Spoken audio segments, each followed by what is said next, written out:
जय हिंद दोस्तों, मैं भूपेन नामदेव। कैसे हो आप लोग? आशा करता हूं आप लोग अच्छे होंगे। जैसा कि आप स्क्रीन पर देख रहे हो, यह पेपर दिल्ली पुलिस कांस्टेबल का प्रीवियस ईयर का क्वेश्चन पेपर है। पूरा आंसर की है, ये आप साफ साफ देख सकते हैं। तो आज हम इसी को सॉल्व करने वाले हैं ताकि आपका जो अगला एग्जाम दिल्ली पुलिस कांस्टेबल का दिसंबर 2023 में होने वाला है, उस एग्जाम को क्रैक करने या पास करने में आपको आसानी हो, आपकी हेल्प हो सके। तो इस पेपर को, इस वीडियो को आप पूरा देखिएगा और आपको पता चल जाएगा कि दिल्ली पुलिस कांस्टेबल में किस लेवल के आपके प्रश्न पूछे जाते हैं, सरल पूछे जाते हैं कि कठिन पूछे जाते हैं, तथा किस किस टॉपिक से आपके प्रश्न आते हैं। तो अगर आप यह पेपर देखोगे तो आपका सारा कुछ आपको जानकारी मिल जाएगा। तो चलिए दोस्तों, वीडियो स्टार्ट करते हैं और आप वीडियो को फुल स्क्रीन पर कर लीजिएगा ताकि आपको साफ साफ दिखे। इसके अलावा और भी मैं प्रीवियस ईयर का क्वेश्चन पेपर सॉल्व करा चुका हूं, तो अगर आपने वो अभी तक नहीं देखे तो वीडियो प्लेलिस्ट में जाकर देख सकते हैं। तो जैसा कि आप स्क्रीन पर देख रहे हो, आप एग्जाम डेट देख सकते हो। 11 दिसंबर 2020 को आपका पेपर हुआ। एग्जाम टाइम आपका सेकंड शिफ्ट में पेपर हुआ और सब्जेक्ट में कांस्टेबल इन दिल्ली पुलिस एग्जाम 2020। ठीक है, तो वीडियो स्टार्ट करते हैं। आपसे एक रिक्वेस्ट है, वीडियो पूरा देखें। इसके अलावा अगर आपको कुछ बुरा लग रहा हो या कुछ आप मिस्टेक आ रही हो तो आप कमेंट बॉक्स में जरूर बताएं कि भाई यहाँ आप मिस्टेक कर रहे हो, इसलिए हम वीडियो नहीं देख रहे, या कुछ भी आपको लगे बुरा या कुछ भी लगे तो आप कमेंट बॉक्स में जरूर बता दीजिएगा। लेकिन वीडियो यार पूरा देखना यार दोस्त। तो पहला आपका प्रश्न है, भारत में निम्नलिखित में से कौन सी अवधि स्थिर जनसंख्या वृद्धि की अवधि मानी जाती है? तो वो कौन सी अवधि है? ऑप्शन में है आपका 1981 से 2001, 1991 से 2011, 1951 से 1981 और 1921 से 1951। तो आपका राइट आंसर है 1921 से 1951। ऑप्शन 4 आपका राइट आंसर। अगला प्रश्न है, भारत में अंग्रेजी शासन के विरुद्ध प्रसिद्ध रामोसी विद्रोह 19वीं शताब्दी के उत्तरार्ध में हुआ था। दिए गए विकल्पों में से उस क्षेत्र की पहचान करें, यहाँ यह घटित हुआ था। तो आपका किस जगह घटित हुआ था ये आपको बताना है। तो ऑप्शन में आपका बुंदेलखंड क्षेत्र, छोटा नागपुर क्षेत्र, पश्चिमी महाराष्ट्र और भारत का दक्षिण क्षेत्र। तो आपका जो राइट आंसर है वो है आपका पश्चिमी महाराष्ट्र। ऑप्शन 3 आपका राइट आंसर है। अगला प्रश्न है, एक चीज और मैं बता दूं, जितने भी मैं आपका प्रीवियस ईयर का पेपर सॉल्व करा चुका हूं, लगभग 14 प्रश्न आपका प्रीवियस ईयर का सॉल्व करा चुका हूं, उसमें आपका मिनिमम 10 अंक का आपका करंट अफेयर्स पूछा गया है। तो करंट अफेयर्स पर जरूर ध्यान देना। अगला प्रश्न है, प्रसिद्ध स्पेनी टॉप डिवीजन फुटबॉल लीग प्रसिद्ध स्पेनी टॉप डिवीजन फुटबॉल लीग ला लिगा ने अपने इतिहास में पहली बार दिसंबर 2019 में एक गैर फुटबॉल खिलाड़ी को अपना ब्रांड एम्बेसडर बनाया था। दिए गए विकल्पों में से उस खिलाड़ी को चिन्हित करें या उस खिलाड़ी को नाम बताएं। तो वो जो आपका खिलाड़ी है वो है आपका रोहित शर्मा। कौन सा खिलाड़ी है? रोहित शर्मा। ऑप्शन 4 आपका राइट आंसर है। अगला प्रश्न है, थोड़ा और जूम कर देता हूं ताकि आपको साफ साफ दिख सके। अगला प्रश्न है, 2019 में निम्नलिखित में से किससे भारत का लेखा महानियंत्रक नियुक्त किया गया? तो किसको नियुक्त किया गया? वो है आपका सोमा रॉय बर्मन। किसको? सोमा रॉय बर्मन को नियुक्त किया गया। तो ऑप्शन 2 आपका राइट आंसर। अगला प्रश्न है, 1920 के दशक में भारत के निम्नलिखित में से किस राज्य में आत्मसम्मान आंदोलन किया गया था? तो किस राज्य में आपका आंदोलन किया गया था? वो आपका तमिलनाडु राज्य में आत्मसम्मान आंदोलन आयोजित किया गया था। तो ऑप्शन 3 आपका राइट आंसर है। अगला प्रश्न है, बाजार कीमतों या वर्तमान कीमतों पर मापित सकल घरेलू उत्पाद को निम्नलिखित में से क्या कहा जाता है? तो क्या कहा जाता है? तो उनको सांकेतिक सकल घरेलू उत्पाद कहा जाता है। तो ऑप्शन 3 आपका राइट आंसर है। दोस्त यार एक रिक्वेस्ट यार, पूरा देख लेना भाई मेरे दोस्त, देख लेना यार। अगला प्रश्न है, अगस्त 2020 में निम्नलिखित में से किसे श्रीलंका का प्रधानमंत्री चुना गया? तो आपका अगस्त 2020 में महिंद्रा राजपक्षे को आपका श्रीलंका का प्रधानमंत्री चुना गया। ठीक है, तो ऑप्शन 3 आपका राइट आंसर। और ये जो आपका प्रश्न है बार बार रिपीट हो रहा है, पिछले प्रीवियस ईयर में भी ये प्रश्न आपका आया था।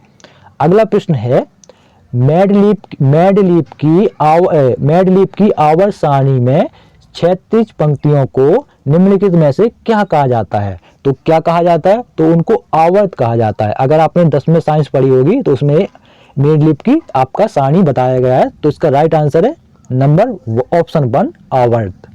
अगला प्रश्न है भारत में निम्नलिखित में से किस प्रकार की मृदा को स्थानीय स्तर पर रेगुर मृदा कहा जाता है? तो कौन सी मृदा है? वो है आपकी काली कपासी मृदा। तो ऑप्शन 1 आपका राइट आंसर है, काली कपासी मृदा या मिट्टी।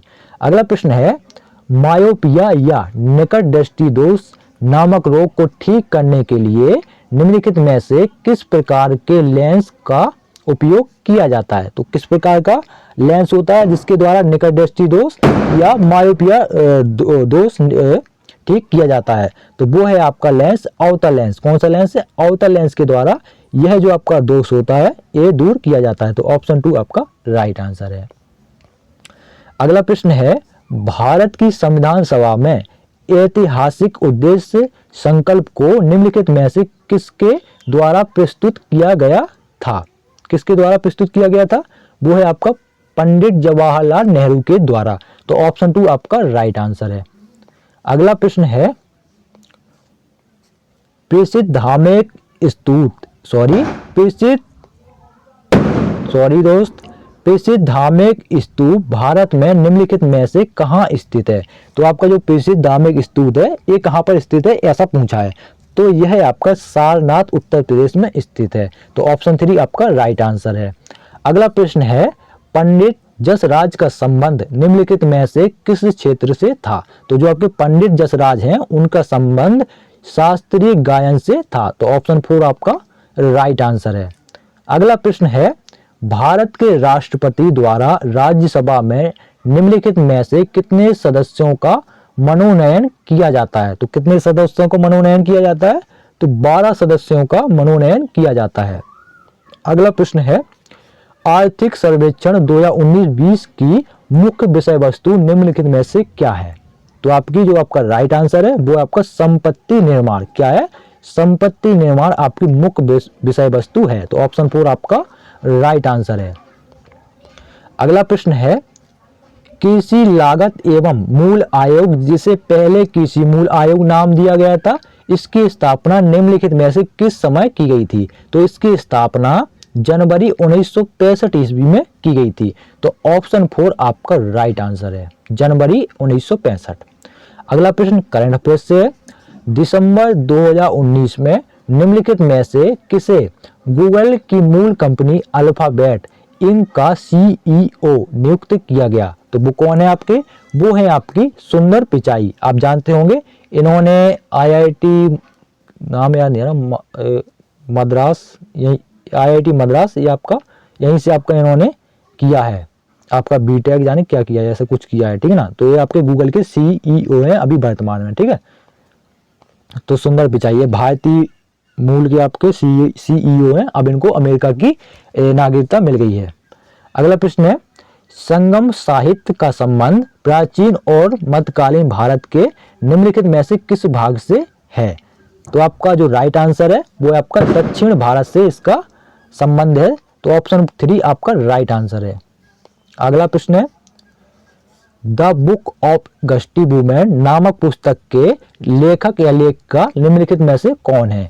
तो आपके इसका जो राइट आंसर है वो है आपका हिलेरी क्लिंटन और चेल्सी क्लिंटन। तो ऑप्शन 4 आपका राइट आंसर है, हिलेरी और चेल्सी क्लिंटन ने ये पुस्तक लिखी है।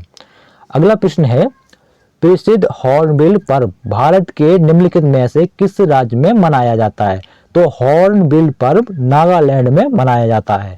कहाँ मनाया जाता है? नागालैंड में। तो ऑप्शन 3 आपका राइट आंसर है, नागालैंड की राजधानी कोहिमा है। अगला प्रश्न है सोन नदी निम्नलिखित में से किस नदी की सहायक नदी है? तो जो सोन नदी है वो आपका गंगा नदी की सहायक नदी है। तो ऑप्शन 1 आपका राइट आंसर है। लड़के ने क्या लगा, स्टूडेंट ने दूसरा लगाया, यमुना लगा दिया, गलत कह दिया भाई। अगला प्रश्न है पॉली उमरीगर पुरस्कार निम्नलिखित में से किस खेल वर्ग में प्रदान किया जाता है, किस खेल से संबंधित है? तो पॉली उमरीगर पुरस्कार क्रिकेट से संबंधित है। Option 4 is right answer. Student ने तीसरा लगाया, ये भी गलत कर दिया। अगला प्रश्न है राष्ट्रीय कृषि एवं ग्रामीण विकास बैंक का मुख्यालय निम्नलिखित में से कहाँ अवस्थित है? तो आपका जो नाबार्ड बैंक है इसका मुख्यालय आपका मुंबई में स्थित है। कहाँ स्थित है? मुंबई में स्थित है। अगर आप ऐसे नहीं जानते होंगे हिंदी में तो आप नाबार्ड के बारे में अच्छी तरीके से जानते हैं, तो उसमें पूछा नाबार्ड का मुख्यालय, तो नाबार्ड का मुख्यालय मुंबई में है। ऑप्शन 3 आपका राइट आंसर है। अगला प्रश्न है भारतीय संविधान का निम्नलिखित में से कौन सा भाग राज्यों के नीति निर्देशक सिद्धांतों से संबंधित है? तो वो कौन सा भाग है? वो है आपका भाग 4 जो आपका नीति निर्देशक सिद्धांतों से संबंधित है। Option 4 is right answer. अगला प्रश्न है भारतीय संविधान में किए गए 101वें संशोधन का संबंध निम्नलिखित में से किससे है? तो आपका 101वां जो संशोधन किया गया वो आपका वस्तु एवं सेवा कर जिसे हम जीएसटी बोलते हैं उसके लिए किया गया। तो ऑप्शन 4 आपका राइट आंसर। अगला प्रश्न है भारत के निम्नलिखित में से किस राज्य में बिहू पर्व मनाया जाता है? तो आपका यह प्रश्न भी बार बार रिपीट होता है, इसको भी नोट कर लीजिएगा। भारत तो आपका जो बिहू नृत्य है जो भारत में आपका मनाया जाता है तो किस राज्य में मनाया जाता है? तो बिहू नृत्य आपका असम राज्य में मनाया जाता है। तो ऑप्शन 1 आपका राइट आंसर है, ठीक है ना। असम की बहू तो बिहू नृत्य है जो कि आपका असम का है, ये आपकी ट्रिक याद करने की। अगला प्रश्न है संविधान निर्माण के लिए निर्वाचित संविधान सभा की बैठक संविधान निर्माण के लिए निर्वाचित संविधान सभा की बैठक निम्नलिखित में से कब आयोजित की गई थी? तो आपकी कब आयोजित की गई थी? तो 9 दिसंबर 1946 ईस्वी को आयोजित की गई थी। तो ऑप्शन 4 आपका राइट आंसर है। अगला प्रश्न है राजकोषीय उत्तरदायित्व एवं बजट प्रबंधन अधिनियम संसद द्वारा कब पारित किया गया था? तो कब पारित किया गया? ये आपका 2003 में पारित किया गया था। अगला प्रश्न है हाल ही में मार्च 2020 में सार्वजनिक क्षेत्र के 2 बैंकों ओरिएंटल बैंक ऑफ कॉमर्स और यूनाइटेड बैंक ऑफ इंडिया का सार्वजनिक क्षेत्र के एक अन्य बैंक में विलय कर दिया गया। वह बैंक कौन सी है या वह बैंक निम्न में से कौन सा है? तो वो है आपका Punjab national bank, PNB, Punjab national bank. तो ऑप्शन 1 आपका राइट आंसर है। अगला प्रश्न भारत के 15वें वित्त आयोग का अध्यक्ष निम्नलिखित में से कौन है? तो आपका जो राइट आंसर है वो आपका नंद किशोर सिंह। नंद किशोर सिंह भारत के 15वें वित्त आयोग के अध्यक्ष हैं। Option 2 is right answer. अगला प्रश्न है ये आपका इंग्लिश में दे दिया है लेकिन जीके जीएस का ही प्रश्न। Which international organisation is the current governing body of badminton? तो इसको ट्रांसलेट कर लीजिएगा, मुझे ज्यादा इंग्लिश नहीं आती है। तो इसका राइट आंसर है बैडमिंटन वर्ल्ड फेडरेशन, BWF, ठीक है ना। ऑप्शन 4 इज राइट आंसर है। अगला प्रश्न है बीबी का मकबरा, क्या बीबी का मकबरा नामक एक प्रसिद्ध ऐतिहासिक स्मारक निम्नलिखित में से कहां अवस्थित है? तो ये कहां पर है बीबी का मकबरा? ये आपका औरंगाबाद महाराष्ट्र में स्थित है। अगला प्रश्न है औरंगाबाद का नाम बदल गया है, ठीक है ना। इसका नाम औरंगाबाद का बदलकर संभाजी नगर कर दिया गया है। संभाजी नगर छत्रपति शिवाजी के जो छोटे बेटे थे उनका नाम था शंभूराजे भोसले, तो उन्हीं के नाम पर ही संभाजी नगर कर दिया गया है, ठीक है ना। संभाजी बहुत खराब थे, जितने भी उन्होंने लड़ाइयाँ लड़ी वो एक भी लड़ाई नहीं हारे। इसके अलावा जो आपका औरंगजेब था, औरंगजेब ने बोला था कि धर्म कबूल कर लो, ठीक है ना, मुसलमान बन जाओ, लेकिन उन्होंने नहीं बना। उनके जो आपके शंभूराजे थे उनके कई टुकड़े कर दिए गए, फिर भी उन्होंने आपका धर्म नहीं बदला। जो हिंदू थे तो हिंदू ही रहे, लेकिन औरंगजेब ने अपना कहता रहा मुसलमान कबूल कर लो, लेकिन वो नहीं माने, ठीक है, लेकिन वो हिंदू रहे। उसने पूरे टुकड़े कर दिए उनके शंभूराजे भोसले के। तो औरंगजेब बोला अगर तेरे जैसा मतलब आपके जैसा कोई भी अगर मेरे पास होता तो मैं पूरे मतलब विश्व में राज करता, ऐसा मैं मतलब आपके जैसा मैंने कहीं नहीं देखा। तो वो मरते मर गए, लेकिन उन्होंने मुस्लिम धर्म स्वीकार नहीं किया, ठीक है ना। तो शंभूराजे भोसले, छत्रपति शंभूराजे भोसले छत्रपति शिवाजी के पुत्र थे। ठीक है। अगला प्रश्न है, उन्होंने जितनी भी लड़ाई लड़ी वो एक भी लड़ाई नहीं हारे, इनको धोखे से बंदी बना लिया गया था, ठीक है, साली के द्वारा। अगला प्रश्न है, पीली क्रांति का संबंध भारत के निम्नलिखित में से किस क्षेत्र से है? तो जो पीली क्रांति है वो आपका तिलहन उत्पादन से संबंधित है। Option 1 is right answer. 2018 में 28वां सरस्वती सम्मान निम्नलिखित में से किसने प्राप्त किया था? तो आपका के शिवा रेड्डी ने आपका प्राप्त किया था। तो ऑप्शन 2 इज राइट आंसर। अगला प्रश्न, जीएसटी जिसे हम वस्तु एवं सेवा कर बोलते हैं, या जिसको नहीं पता वो आप देख लें क्योंकि ये भी पूछ लेते हैं जीएसटी का फुल फॉर्म क्या है। तो जीएसटी परिषद का अध्यक्ष निम्नलिखित में से कौन होता है? तो जीएसटी का जो आपका अध्यक्ष है वो केंद्रीय वित्त मंत्री होता है। तो ऑप्शन 1 इज राइट आंसर।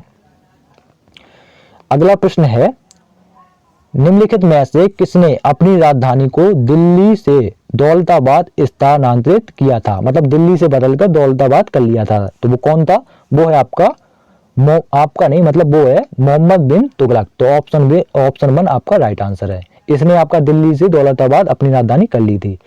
अगला प्रश्न है, मानवों में रक्तचाप मापन हेतु निम्न में से किस उपकरण का उपयोग किया जाता है? तो आपका अगर आपको रक्तचाप यानी आपका जो ब्लड है उसकी जो रक्तचाप है मतलब ब्लड है उसका आना जाना मापना है, उसकी गति नापनी है, तो स्पिग्मो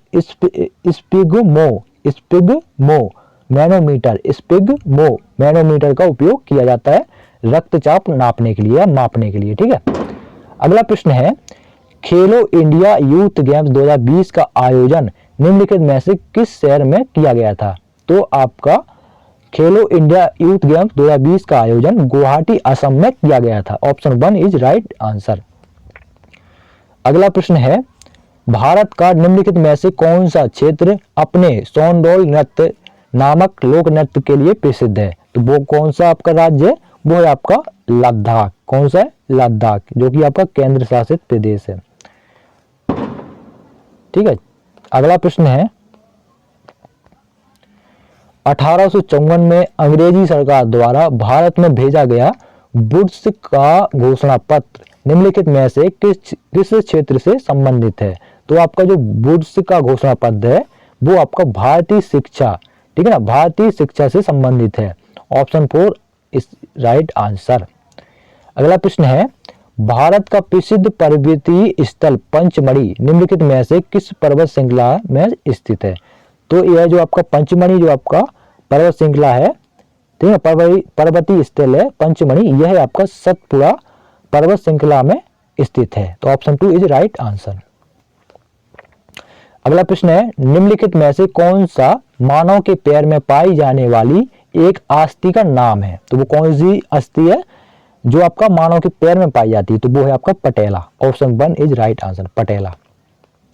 अगला प्रश्न है, विटामिन B12 B12 का रासायनिक नाम निम्नलिखित में से कौन सा है? तो B12 का रासायनिक नाम आपका कोबालमिन है। क्या है? Cobalamin. Option 1 is right answer. अगला प्रश्न है, मानव अमाशय में उत्पन्न होने वाला निम्नलिखित में से कौन सा अम्ल भोजन के पाचन में सहायक होता है? तो कौन सा अम्ल है? वो है आपका हाइड्रोक्लोरिक अम्ल। कौन सा अम्ल है? हाइड्रोक्लोरिक अम्ल, और ठीक है। ऑप्शन 4 आपका राइट आंसर। सल्फ्यूरिक अम्ल का फुल सूत्र होता है H2SO4, ये भूल गए, सब याद थे। नाइट्रिक अम्ल का HNO3 और हाइड्रोक्लोरिक अम्ल का HCl। इसका टाइट्रिक अम्ल का याद नहीं है, लेकिन ये सब याद थे 10वीं में ये सब पढ़े थे हमने। अगला प्रश्न है, पूर्व वित्त सचिव राजीव कुमार की नियुक्ति 21 अगस्त 2020 को किस पद पर की गई? तो कौन से पद पर की गई? तो उनको चुनाव आयुक्त का आपका पद दिया गया। तो ऑप्शन 2 इज राइट आंसर। अगला प्रश्न है, स्वतंत्रता संघर्ष के दौरान प्रसिद्ध मोपला विद्रोह निम्नलिखित में से किस राज्य में हुआ था? तो जो आपका मोपला विद्रोह है वो आपका केरल राज्य में हुआ था। अगला प्रश्न है, राष्ट्रपति के विरुद्ध महाभियोग लाने से संबंधित प्रक्रिया का प्रावधान भारतीय संविधान के निम्नलिखित में से किस अनुच्छेद में किया गया है? तो अनुच्छेद 61 में किया गया। ऑप्शन 3 आपका राइट आंसर है, अनुच्छेद 61। अगला प्रश्न है, महात्मा गांधी ने भारत छोड़ो आंदोलन निम्नलिखित में से किस तिथि को आरंभ या प्रारंभ किया था? तो जो भारत छोड़ो आंदोलन है वो आपका 8 अगस्त 1942 को आरंभ हुआ था। ऑप्शन 3 आपका राइट आंसर है। अगला प्रश्न, ऑप्शन 3 राइट आंसर है, ठीक है ना। 8 अगस्त 1942 को भारत छोड़ो आंदोलन प्रारंभ हुआ या आरंभ हुआ। अगला प्रश्न है, विच of the following is the second largest ocean in the world? ठीक है ना, तो उसने ओशियन यानी वही पूछा, सागर पूछा, महासागर, ठीक है ना। तो जो राइट आंसर वो आपका Atlantic ocean, option 2 is right answer. इसका ट्रांसलेट कर लीजिएगा, ये भी इंग्लिश में पूछ दिया। आपका अगला और आखिरी प्रश्न यही है क्योंकि जीके 50 अंक का आता है। तो which of the following was a famous port town during the Indus valley civilisation era? तो ये कहाँ है? ये आपका लोथल। क्या है? लोथल। तो ऑप्शन 1 आपका राइट आंसर है। ये आपके जीके के टोटल 50 प्रश्न। इसके अलावा कहीं आपको मिस्टेक लगी हो तो आप कमेंट बॉक्स में साफ साफ जरूर बताना भाई, यहाँ आपको दिक्कत पड़ी है। इसके अलावा कुछ डाउट हो तो जरूर पूछ लेना, आपकी हेल्प करने के लिए बैठे हैं। मिलते किसी नेक्स्ट वीडियो में, तब तक के लिए